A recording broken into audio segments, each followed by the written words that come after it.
Bonjour à toutes et à tous et bienvenue dans ce webinaire, l'habilitation à un engagement qualité. Je suis accompagné d'Anne-Cécile, qui est visible à l'écran également, et d'une équipe de modérateurs en coulisses. L'objectif du coup, je vais démarrer par une brève présentation de la CARSAT, puis nous déploierons l'ordre du jour. Alors je me permets de préciser quelques consignes pour commencer. Donc nous vous remercions de respecter, les consignes que je vais évoquer. Donc vous pouvez poser vos questions, en cliquant sur l'onglet «Questions». J'y répondrai du coup en lien avec Anne-Cécile à la fin de chaque séquence. Vous pouvez partager votre opinion en direct et échanger en direct également via le chat. Et à l'issue de ce webinaire, vous recevrez le lien du replay, par mail.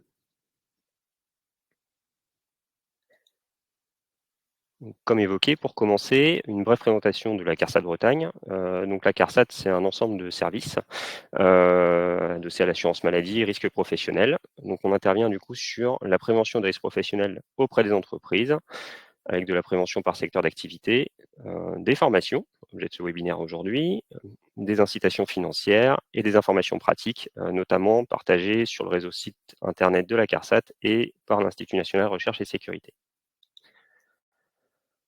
On va également trouver un volet service social, dont l'objectif est de protéger la santé des salariés et des indépendants, donc pour favoriser le maintien en emploi et sécuriser les parcours en santé. Nous assurons également la gestion du compte professionnel de prévention, dans le but d'accompagner les salariés et les entreprises dont les employés sont exposés à des facteurs de risque dépassant certains seuils. Et ça ouvre le droit du coup à deux prestations spécifiques, de la formation professionnelle, la mise en œuvre de temps partiel, une retraite anticipée ou une reconversion professionnelle. On intervient également, sur le champ de la carrière et de la retraite, donc la préparation et le paiement, de la retraite par répartition. Et enfin, nous intervenons également sur le champ de l'action sociale retraite, en vue d'accompagner les seniors, dans des aides au quotidien, dans le maintien dans l'emploi. Et là, du coup, je vous invite, si vous voulez plus d'informations, à regarder, au travers de l'action pour bien vieillir en Bretagne.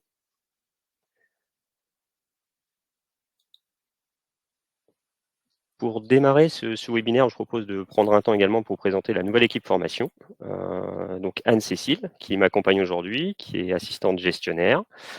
Moi, Aurélien Poirier, qui suis contrôleur de sécurité en cours d'agrément, et Mathieu Le Tyran, qui est ingénieur conseil, qui est arrivé en même temps que moi au mois de décembre. Nos objectifs, à vos côtés, pour cette équipe formation, c'est de démultiplier qualitativement l'offre de formation du réseau assurance maladie et risques professionnels INRS, et pour le coup, de contribuer à la prévention des risques professionnels. Le sommaire de ce webinaire, on vous propose un webinaire qui va se répartir sur 6 grands thèmes. On va revenir sur ce qu'est l'habilitation, avec un engagement de 5 ans, un cycle du coup de 5 années. On reviendra ensuite sur la notion de demande d'habilitation en 1. On vous présentera les accompagnements proposés par la CARSAT Bretagne. On fera un focus sur les contrôles menés par le réseau Assurance Maladie et Risques Professionnels et Institut national de recherche et sécurité. On fera également un point de vue sur l'animation et l'autocontrôle de votre entité, et nous terminerons par la préparation du renouvellement de l'habilitation. À la fin de chacun de ces thèmes, nous aurons un temps de questions-réponses, donc n'hésitez pas à poser vos questions dans le chat pour que Anne-Cécile puisse en faire communication.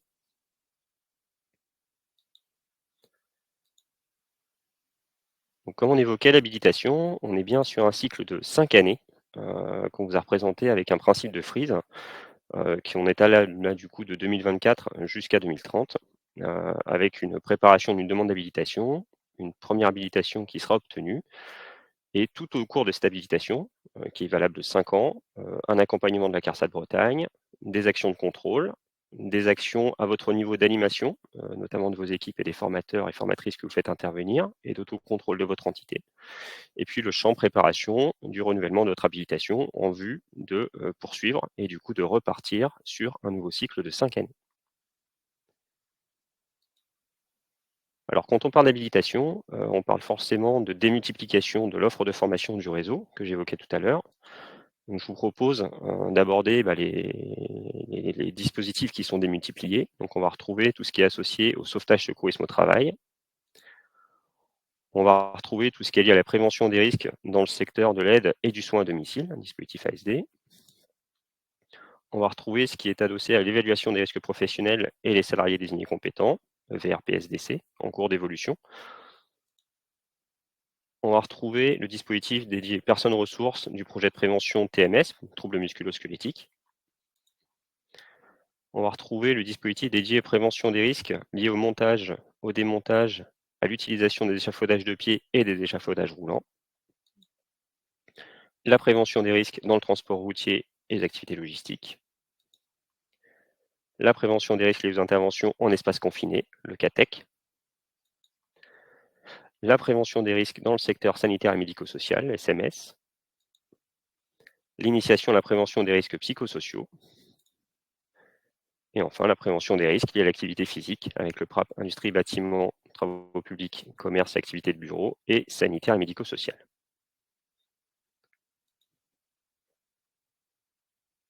Alors, un temps pour savoir s'il y a des questions. Alors, pour l'instant, Alors, s'il n'y en a pas, je me Aurélien, il n'y a permettrai. pas de questions.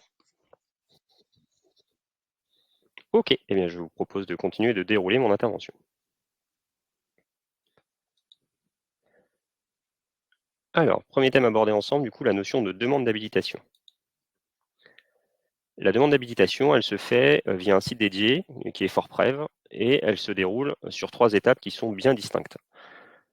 Une première étape qui consiste en la saisie des informations administratives de l'entité. À ce sujet, vous voyez sur l'écran une vidéo qui est indiquée en nouveauté 2026. Nous allons faire des capsules pour venir préciser ce qui est attendu en termes de saisie des informations administratives et voilà, pour compléter un peu la connaissance que vous aurez vis-à-vis de ce sujet. Quand les informations administratives sont suivies, il y a une validation qui est faite par les services de la CARSAT Bretagne qui permet ensuite de passer à la deuxième étape. Alors dans ces informations administratives, on va retrouver par exemple le numéro de déclaration d'activité, si vous êtes un organisme de formation. On va retrouver également des informations relatives à votre SIRET. Voilà. Donc on va avoir un certain nombre de points de contrôle, nous, par rapport à tout ça. Donc comme je disais, si c'est validé, on passera en deuxième étape. Et là, la deuxième étape revient vers la notion de transmission des documents pédagogiques et techniques. Donc, pour vulgariser, on parlera de la notion de programme, des actions de formation, et puis également les déroulés pédagogiques. Donc là également, nous avons prévu une vidéo, une capsule vidéo qui vous permettra de redonner des informations sur l'attendu et voilà notre retour d'expérience vis-à-vis de la transmission de ces documents pédagogiques et techniques. Là encore, un moment d'aller-retour avec un avis de la CARSAT Bretagne sur l'analyse du coup des documents que vous aurez transmis à votre demande, sur les programmes, sur les formations initiales ou les maintiens et actualisation des compétences, et également sur les déroulés pédagogiques. Donc un jeu d'aller-retour. Et la dernière étape, du coup, consiste à l'émission d'un avis définitif par la Commission nationale d'habilitation, la CNH, qui donne du coup l'habilitation.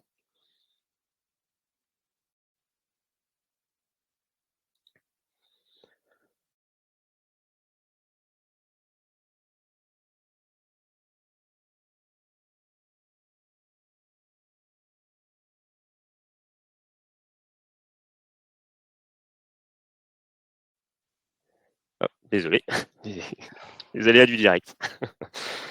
Donc comme je précisais sur la... Alors, Aurélien, excuse-moi de te couper, on t'entend très mal. Alors, excusez-nous hein, pour les D'accord, petits aléas du direct. Voilà, pardon. je crois que la connexion. Non, non, mais c'est pas grave. La connexion est revenue, donc c'est bon. On t'entend. Super, c'est parfait, merci. Donc comme je précisais, sur le site de l'INRS, sur la page services aux entreprises, vous avez accès à une page dédiée pour les formations confiées à des organismes habilités. Et sur cette page, on va retrouver ce qu'on appelle les documents cadres de l'habilitation. Alors de quoi on parle? On parle du règlement d'habilitation, qui vient expliquer finalement comment fonctionne l'habilitation au travers du réseau assurance maladie risque professionnel INRS. On va retrouver des cahiers des charges pour des dispositions générales et des dispositions spécifiques. Et on va retrouver également des documents de référence pour chacun des dispositifs que j'évoquais tout à l'heure en introduction. Alors en termes de questions qui viennent de tomber là, j'y vais y répondre maintenant. Se pose la question de savoir, voilà, en combien de temps on obtient l'habilitation. Alors finalement, il y a les 3 étapes. Il va y avoir la première phase de validation, de la partie administrative qui peut aller assez vite, puisque c'est que de la vérification, «de base» entre guillemets, potentiels allers-retours, mais très peu finalement. On va ensuite avoir la phase d'instruction, sur les déroulés pédagogiques ou programmes, qui là va être fonction du coup du type de dispositif, puisque, en fonction du dispositif, vous avez plus ou moins de pièces à transmettre en fonction du dispositif ou en fonction que vous soyez, soit une entreprise qui veut internaliser de l'action de formation, soit un organisme de formation dédié ou une collectivité. Et ensuite, il y a un passage, comme je vous disais, de votre demande d'habilitation en CNH et la CNH se réunit environ tous les 2 mois. Donc en termes de délai, du coup, c'est assez variable en fonction de ces retours-là, mais on part sur 2 à 6 mois, maximum.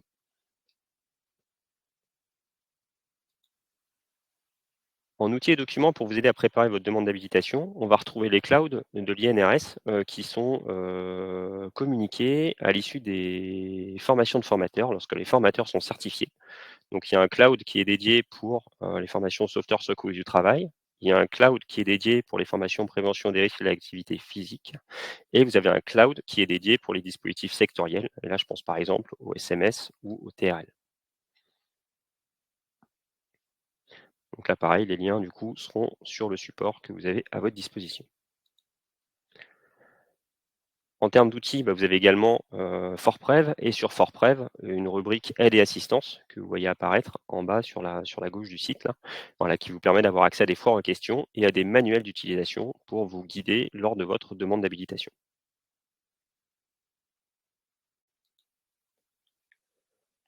Une spécificité CARSAT Bretagne, on met également à votre disposition, ce qu'on appelle un espace Padlet, sur lequel on va venir, stocker l'ensemble des animations du réseau, qu'on a pu déployer, et ce depuis 2022. Donc vous allez retrouver, par exemple, l'accès aux webinaires, qui ont été animés depuis 2022, le lien vers les newsletters et d'autres informations qui peuvent également être utiles, dans le cadre de votre démarche de demande d'habilitation. Et pour information et rappel, puisque ça fait partie des questions qu'on a régulièrement. Une fois que vous êtes habilité et que vous organisez vos sessions de formation, les sessions, du coup, peuvent être saisies, jusqu'à 3 mois avant et 3 mois après le début de la session, avec une répartition des rôles entre un gestionnaire qui va faire une partie de la saisie, de l'action de formation, les formateurs, qui vont intervenir sur la session de formation et qui pourront faire des retours, des corrections, au gestionnaire. Puis une fois que la formation sera réalisée et que les stagiaires seront certifiés, une émission des certificats, avec des résultats saisis par le formateur et tout ça à la main du gestionnaire.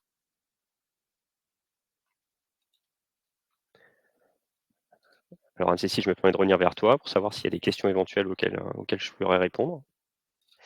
Oui, Aurélien, il y a des questions. Alors, j'essaye de répondre en direct, hein, du coup.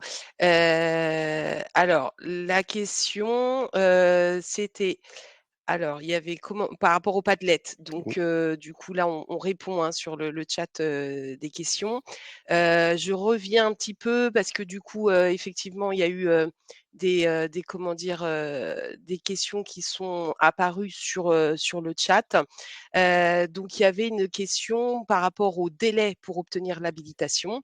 Voilà et puis, il y avait aussi est-il prévu d'aborder le renouvellement d'une habilitation? Donc tout ça, c'est un petit peu dans le volet habilitation, donc on répond, hein, sur le chat questions.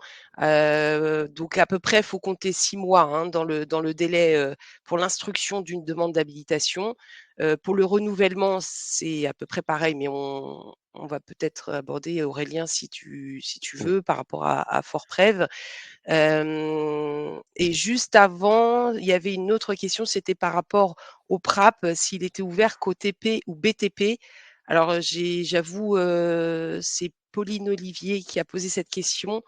Hem, Alors on parle de je PRAP et ouais, on distingue deux dispositifs pour le PRAP, hein. On va distinguer, l'IBC, industrie, et bâtiments, travaux publics, commerce et activités de bureau, et on va distinguer le PRAP 2S pour le milieu sanitaire et médico-social. Donc on a du coup voilà, un champ, deux dispositifs, sur un champ différenciant sur ces niveaux de formation. C'est des formations qui du coup s'adaptent, à peu près à toutes les activités, notamment je pense pour le l'IBC, hein. OK, donc je pense que c'était ça au niveau de la question et puis, donc le délai, on a répondu et pour le renouvellement d'une habilitation, alors il faut partir du principe que c'est pareil, c'est la même chose que quand on fait une première demande d'habilitation. Donc la demande est instruite de la même façon.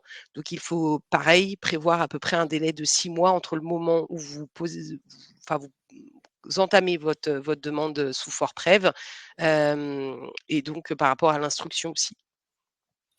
C'est ça, et j'y reviendrai puisque ça fait partie du webinaire et c'est le 5e thème que j'aborderai. Donc je vous préciserai du coup le lien sur cette notion de renouvellement. Très bien, ouais, merci.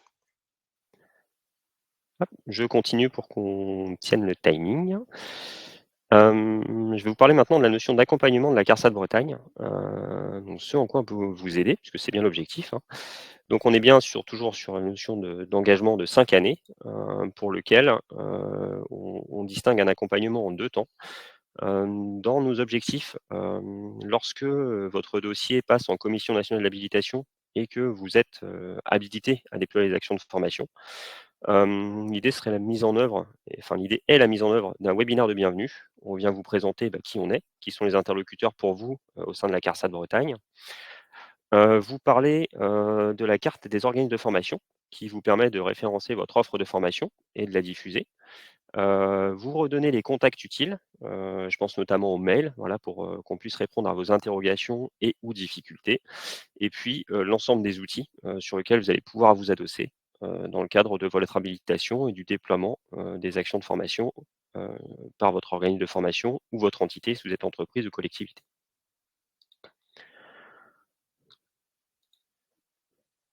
L'accompagnement se fait également au travers d'autres actions, une newsletter, qui est adressée à l'ensemble des entités habilitées, des webinaires thématiques comme ceux d'aujourd'hui, déployés du coup, là aussi en lien avec vos retours d'expérience et les questions, habituelles qu'on a et puis un peu des sujets marronniers également, hein, pour, encore une fois renforcer, votre connaissance et puis, on a également des canaux d'assistance, voilà, qui sont, une adresse mail, générique, pour la CARSAT Bretagne, qui vous permet de prendre contact avec notre service.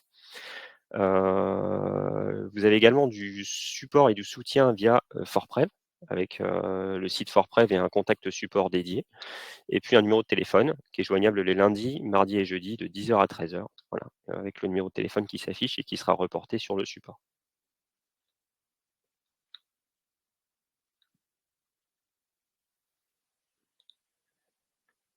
Alors je ne sais pas si ça génère des questions particulières ou si je continue? J'ai des questions sur l'onglet questions. Du coup, par rapport, alors à des questions un peu plus, personnelles, on va dire, donc je me permettrai de répondre sur, l'onglet questions. Par contre, pour des questions un petit peu plus générales, donc, est-il prévu de communiquer les critères précis sur lesquels sont instruites les demandes d'habilitation, comme par exemple les critères Qualiopi nous sont communiqués? Donc ça, Alors, c'est une question. par rapport à ça, c'est une bonne question. En fait, en termes de critères, nous, ce qui est regardé globalement, c'est l'adéquation entre, les éléments que vous allez déposer. Alors je pense notamment aux justificatifs technico-pédagogiques. Et là, je parle des programmes et des déroulés pédagogiques. En fait, c'est la cohérence entre ces éléments-là et alors d'une part, les chartes logotypes usage logo pour les programmes, et également, les documents de référence de l'ensemble des dispositifs. C'est-à-dire qu'en fait, nous, notre travail, c'est de s'assurer qu'il y ait adéquation, entre ces éléments-là. Après, la conception du déroulé pédagogique restant à votre main, nous, on s'assure juste que, voilà, l'action de formation que vous allez déployer et que vous allez, mettre en forme au travers des déroulés pédagogiques que vous déposez, soit conforme à ces documents de référence. Voilà, c'est là le grand travail. Alors j'ai une Et autre après si, question, oui. comment pardon, excuse-moi Aurélien. Non, non, il y a pas de souci, vas-y. Comment pouvons-nous modifier nos coordonnées d'identité habilitées sur le site de l'INRS? Site web, mail, téléphone? Alors là, du coup, ça passe en direct via votre espace ForPrev. C'est-à-dire que toutes les coordonnées que nous on a sont directement gérées par le gestionnaire d'entité via ForPrev. Et en cas de difficulté, je vous invite du coup à vous rapprocher de l'assistance ForPrev. Alors j'ai une autre question. A priori, il y a un mail, de l'INRS qui a été envoyé pour informer, que l'habilitation RPS va s'arrêter. Oui. Donc il y a, la CARSAT voilà, si je te laisse peut-être, répondre, s'il y a un autre dispositif RPS piloté par les CARSAT en région. Pouvez-vous nous en dire plus? Alors, je vais faire une réponse assez succincte pour pas vous noyer. Alors effectivement, le réseau assurance maladie, risque professionnel INRS, n'instruit plus directement, de demande d'habilitation concernant le dispositif RPS. Par contre, ce qui est dans les tuyaux, ce serait plutôt un conventionnement en région, directement au niveau des CARSAT. Donc là, du coup, on reviendra vers vous pour vous donner des informations, complémentaires à ce sujet et sur un sujet, voilà, enfin sur une approche vraiment dédiée et spécifique. Je te remercie Aurélien, pas d'autres questions pour le moment. Ça a marché, je continue le déroulé. Comme je l'avais évoqué, donc voilà, sur les 5 thèmes, on arrive au troisième et là, du coup, on arrive sur l'angle des contrôles, menés par le réseau assurance maladie, risque professionnel et INRS. Alors les contrôles, ont lieu, au final sur tout le cycle d'habilitation, hein, c'est-à-dire qu'il n'y a pas de période précise et spécifique.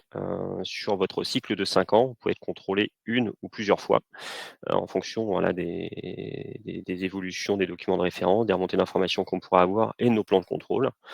Les contrôles sont effectués, au regard d'informations liées plutôt aux documents administratifs, donc l'émission des certificats, la gestion des prérequis, sur les actions de formation qui sont conduites, la gestion des feuilles de présence, le numéro de déclaration d'activité, donc là c'est en lien avec les DRETS, hein, et les notions de contact gestionnaire.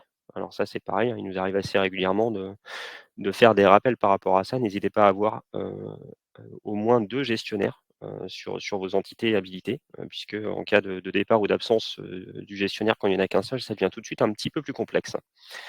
En termes de contrôle, sur les documents pédagogiques, on va retrouver du contrôle sur les affichages web, la communication des programmes, hein, par exemple, des contrôles sur les programmes et les contenus, mentionnés dans les programmes et les éléments attendus des programmes qui sont précisés là aussi, dans les cahiers des charges, spécifiques.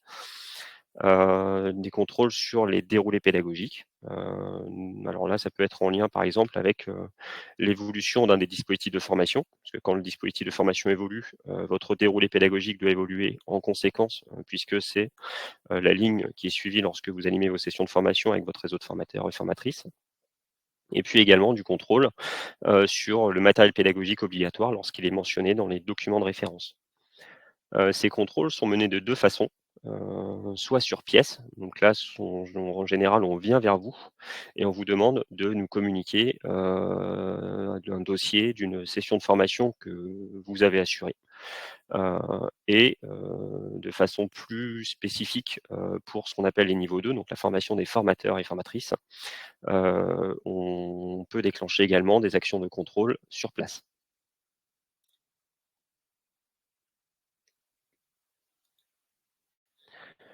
Ces actions de contrôle, elles sont menées au regard d'un référentiel qui s'appelle Caliprev, qui est accessible directement sur ForPrev.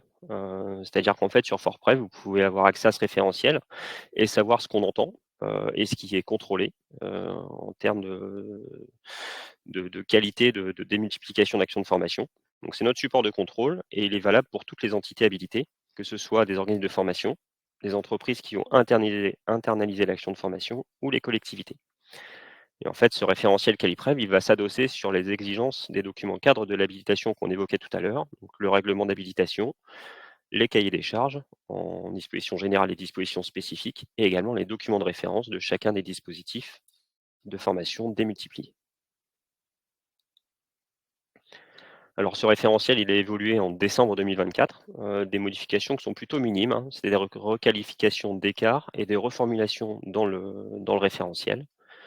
Il y a des annexes avec grilles complémentaires, également dans ce référentiel. Donc en termes d'évolution, il y a une suppression des grilles amiantes, puisque la partie amiante est revenue au niveau des DRETS.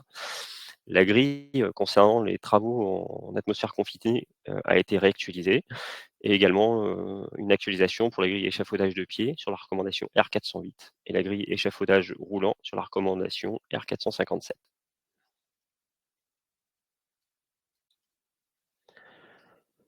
Donc sur ce référentiel, pour voilà, vous donner du détail sans trop vous noyer, il y a 7 thèmes qui sont regardés. Il y a la situation administrative de l'entité habilitée, l'actualisation de l'action de formation, donc les évolutions des dispositifs de formation, vous l'aurez compris, l'organisation et la mise en œuvre de l'action de formation, par exemple l'usage du matériel obligatoire, voilà.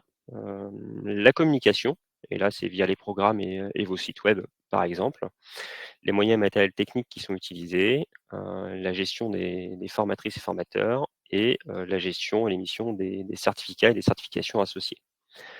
En termes d'écart, soit vous êtes conforme, soit c'est un écart qui fait l'objet d'une remarque, donc d'un échange entre nous, mais qui est pas bloquant, soit c'est une non-conformité mineure, auquel cas on va vous demander d'engager des actions, soit c'est de la non-conformité majeure, auquel cas il peut y avoir une remontée d'informations, du coup vers la commission nationale d'habilitation qui peut aller jusqu'à une suspension, voire un retrait de l'habilitation, en fonction de l'écart qui aura été notifié.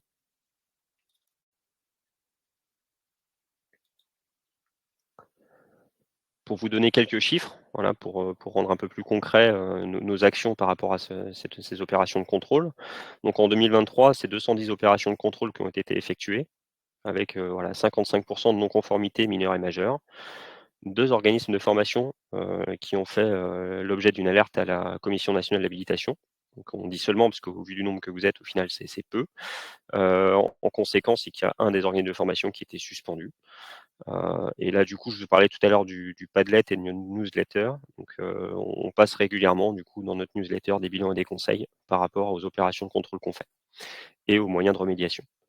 En 2024, un volant de 26 contrôles réalisés, des remarques uniquement et dans ce qu'on a noté, en récurrent, des erreurs de logo et de communication sur les programmes, par exemple en termes de prérequis ou de nombre de participants.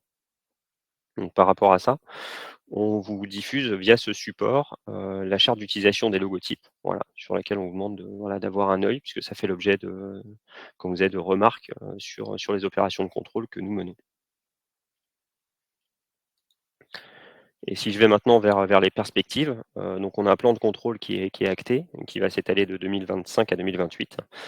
Donc du contrôle sur place des organismes de formation de formateurs, PRAP et SST, donc c'est les fameux niveaux 2 que j'évoquais tout à l'heure.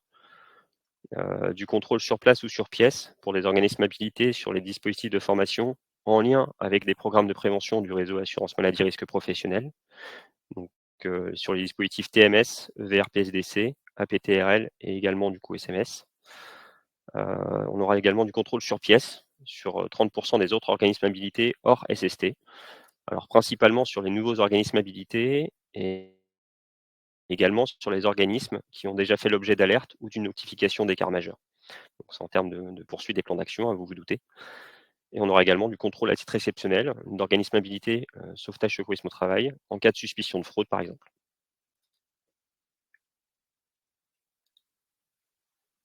Alors je ne sais pas si tu avais des questions, Anne-Cécile, qui étaient associées à cette partie-là? Oui. Oui, Aurélien, j'ai quelques questions. Il n'y a pas de contrôle sur place pour des formations PRAP de niveau 1? Alors, la priorité pour les contrôles sur place est donnée au niveau 2, c'est-à-dire sur les formations de formateurs. Après, il pourrait y avoir contrôle sur place, hein, c'est pas exclu. Cela dit, c'est pas dans nos priorités. OK. 2e question, par rapport aux modalités, sur le cahier des charges relatif à l'habilitation, vous indiquez que les documents à fournir ne sont pas les mêmes pour un organisme de formation ou une entreprise collectivité. Oui, alors c'est-à-dire que quand vous allez déposer une demande d'habilitation, donc vous engagez à respecter, via une lettre d'engagement les documents cadres de l'habilitation, donc le règlement d'habilitation, les cahiers des charges, les documents de référence. Et sur certains dispositifs, selon que vous soyez une entreprise ou un organisme de formation, l'attendu en termes de pièces à déposer sur FortPrev pour l'instruction de votre dossier n'est pas le même. C'est-à-dire que, par exemple, pour une entreprise, on va demander parfois les programmes, mais pas forcément les déroulés pédagogiques. Ils vont nous être transmis pour information, mais ils ne sont pas exigés. Donc là, du coup, pour savoir quelles pièces, vous avez à transmettre, il faut se référer au cahier des charges, dispositions spécifiques pour le dispositif pour lequel vous allez demander une habilitation. Alors, j'ai une autre question concernant les contrôles. Quels critères est ou sont utilisés pour évaluer la recevabilité des prérequis lors des MAC? Je parle des délais pour accepter une personne en MAC alors que sa date de fin de validité est dépassée. Rien n'est clair dans les documents cadres. Alors effectivement, c'est pas clair dans le sens où la main vous est laissée, par rapport à ça. C'est comme ça que c'est rédigé dans les documents de référence. C'est-à-dire que, puisque c'est vous qui êtes en lien, avec, les entreprises qui vont envoyer, des stagiaires sur les actions de formation, heu, en fait, il y a pas de règle unique. C'est-à-dire qu'une personne qui aura été formée, je sais pas, par exemple en 2022, qui serait à suivre un MAC en 2025, ça fait, allez, grosso modo 1 an, que son MAC, aurait dû être fait. Pour autant, si elle n'a pas du tout mobilisé les compétences et si elle ne se sent pas du tout à l'aise, là, c'est plus du coup, en lien avec le stagiaire, évoqué, qu'on pourra savoir s'il est plutôt opportun soit de repartir sur un MAC, soit plutôt de revenir sur une session initiale, si jamais le stagiaire ou la stagiaire ne se sent pas du tout à l'aise. Alors effectivement, je comprends le fait que ça puisse paraître écrit de façon un peu évasive, mais il est, vous vous doutez, au final assez compliqué de donner une règle franche. En fait, ce qu'il faut retenir, c'est un peu un principe de bon sens. Je suis désolé de le dire comme ça, mais je vais le dire comme ça. Dans le sens où, ce qui compte au final, c'est, l'aptitude du stagiaire à faire le lien avec, les compétences qui ont été, évoquées et acquises en formation initiale et sa capacité à faire le lien avec ses compétences lorsqu'il va suivre le MAC ou non. Donc, ce qu'on évoque par exemple, c'est une grosse évolution d'un document de référence. Si ça mène de grosses évolutions et que la personne elle a pas suivi de MAC depuis un fort temps, il paraît compliqué pour elle, pour cette personne-là de venir sur une session et potentiellement d'aller réussir à obtenir une certification. Alors, j'ai une autre question. Alors, je m'en excuse si je l'ai déjà posée tout à l'heure, mais j'avoue que là, il y a eu pas mal de questions, donc c'est bien, c'est super. Est-il prévu de communiquer les critères précis sur lesquels sont instruites les demandes d'habilitation? Je crois que je l'ai déjà posée, mais je ne sais plus, Aurélien. Donc, je préfère Ouais, ouais, reposer. ouais, non, non, il y a pas de souci. En fait, les critères qu'on regarde sont l'ensemble des critères qui sont précisés et dans le règlement d'habilitation et dans les cahiers des charges, qu'ils soient sur les dispositions générales ou les dispositions spécifiques et dans les documents de référence. En fait, c'est la totalité des éléments qui sont regardés. C'est-à-dire que, quand vous allez, par exemple, déposer un programme en initial, on va regarder s'il y a bien les prérequis qui sont mentionnés. On va regarder si le contenu de formation est abordé. On va regarder si, le nombre de stagiaires en maximum, voire minimum, est bien indiqué. Donc, enfin, c'est l'ensemble des éléments qui sont portés dans les documents de référence et dans les documents cadres. OK. Une question concernant le dispositif SDC EVRP. Oui. Quelle est aujourd'hui la valeur ajoutée d'avoir l'habilitation CARSAT, le code de travail prévoyant un cycle identique aux membres CSE et pas de cycle de formation INRS pour les formateurs au catalogue 2025? Alors, ce que je peux vous dire par rapport à ça, pareil pour pas noyer dans le détail et chercher à tenir à peu près le timing, c'est que c'est un dispositif de formation, donc VRP, évaluation des risques professionnels et SDC, salarié désigné compétent. C'est un dispositif de formation qui est en cours de refonte et qui évolue. Donc on va avoir du coup un document de référence, une évolution de ce dispositif de formation. Donc je vous invite à rester attentif, sachant que nous, du coup, voilà, si dès qu'une évolution sera actée, du côté du réseau assurance maladie, risque professionnel et INRS, nous en ferons communication. Et là, je pense notamment newsletter et pourquoi pas webinaire selon évolution. Je te remercie Aurélien. Du coup, pour les questions, je vais essayer de répondre sur le chat. On va Ok, avancer parce comme que ça, je je vois continue. que l'heure tourne. Oui, Voilà. oui, totalement. J'avance. En termes d'animation et d'autocontrôle de votre entité. Donc là, l'objectif, c'est de vous faire des préconisations sur la façon de vous tenir à jour finalement. Donc on est toujours sur le même principe. Nous sommes sur un cycle de 5 ans en termes d'habilitation, 5 ans pendant lesquels voilà, vous allez animer des actions de formation et vous tenir à jour. Donc, nous, ce qu'on préconise, c'est de la vérification par biais d'audits internes, alors directement lors de la tenue des formations ou par échantillonnage sur les dossiers. Au final, on se retrouve un peu comme une logique de contrôle que nous, on opère, soit sur place, soit sur pièce. Les autres préconisations qu'on vous fait, c'est la formation et l'accompagnement des équipes sur les processus, qu'ils soient administratifs ou d'enregistrement des formations. C'est-à-dire lorsque je mets en place des séances et des séquences de formation pour aller démultiplier les actions de formation. Comment est-ce que mes équipes sont formées? Quels sont les points de regard sur lesquels on leur demande d'être attentifs? Comment on les accompagne sur l'usage de FortPref, par exemple? On vous préconise également une logique de veille documentaire, donc la suivi des évolutions des dispositifs, sachant que là, comme je vous l'ai précisé tout à l'heure, l'ensemble des documents cadres sont sur la page INRS dédiée à la démultiplication de l'offre de formation. Donc là, c'est pareil, c'est s'organiser pour s'assurer que régulièrement, le correspondant de l'entité habilitée ou des formateurs ou selon l'organisation de la structure, voilà, quelqu'un puisse avoir un regard sur les évolutions des documents de référence. On vient également vers une notion d'animation interne à destination des formateurs et des formatrices. Donc la vérification initiale et régulière des certificats des formatrices et formateurs qui animent. Potentiellement la mise en œuvre de tutorats et de l'échange de pratiques entre pairs. Ça peut par exemple marcher sur des nouveaux formateurs qu'on intègre ou sur des formateurs avec lesquels on travaille de façon occasionnelle. L'identification des besoins et difficultés des formateurs. Donc là, c'est plutôt au final du retour d'expérience à l'issue des sessions. Et puis, pourquoi pas votre niveau, c'est pareil, de la diffusion de webinaires, du newsletter et d'animation de votre réseau de formateurs. Là aussi, tout est possible et au final, c'est plutôt à votre main. Ça vient en complément de ce que nous, on vous propose en termes d'accompagnement que j'évoquais au point numéro 2. Et après, on retrouve également des actions de communication auprès des clients. Donc, comment vous actualisez et comment vous suivez les informations que vous diffusez, notamment via vos sites web. Et puis, je reviens sur cette notion de contrôle de charte d'usage des logotypes, puisque comme je vous le disais, voilà, on a quelques écarts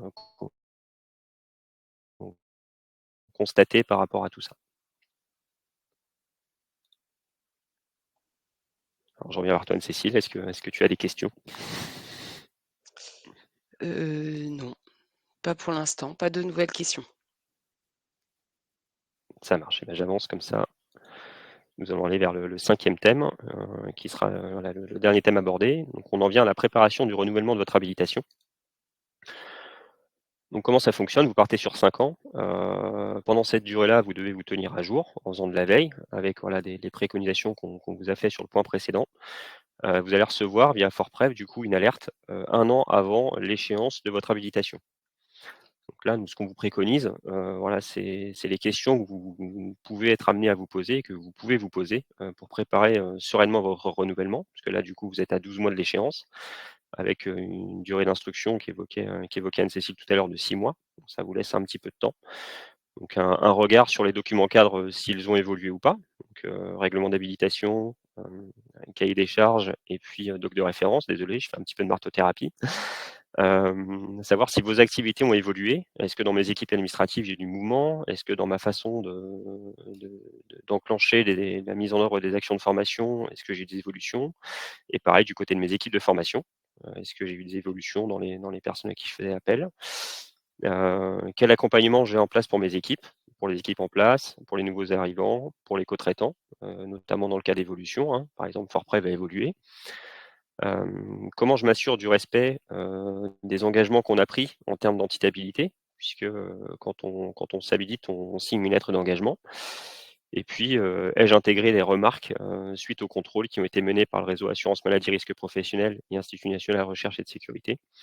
Donc là, auquel cas, hein, c'est le retour qu'on vous fait sur les contrôles ou quand on fait du contrôle, hein, on vous fait un retour en général écrit ou oral sur ce qu'on identifie et puis sur le plan d'action que vous enclenchez ensuite à votre niveau.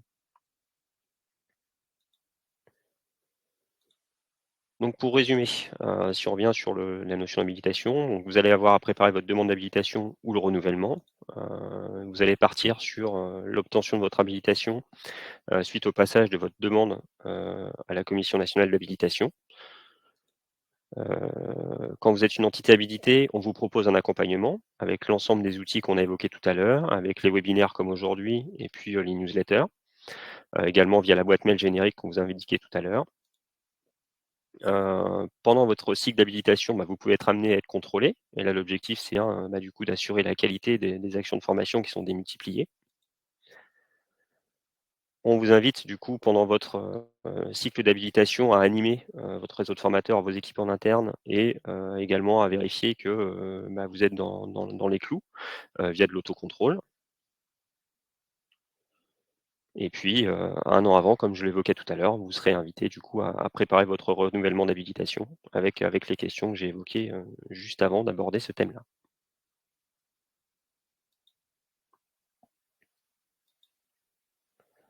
Donc l'objectif, il est simple, c'est l'amélioration continue de l'offre de formation démultipliée, puisque vous le savez, quand on forme les salariés des entreprises, l'objectif c'est de les former dans un enjeu de santé et de sécurité au travail et de prévention des risques professionnels, tout simplement. J'en arrive sur le dernier tour des questions, Anne-Cécile. Je n'ai pas eu d'autres questions, sur l'onglet questions. Donc je crois qu'on a fait, le tour. Si vraiment il y avait des questions, alors, plutôt, personnelles ou, je vous invite à envoyer comme Aurélien l'a dit précédemment sur le mail, DRP, habilitation et on vous répondra du coup plus individuellement.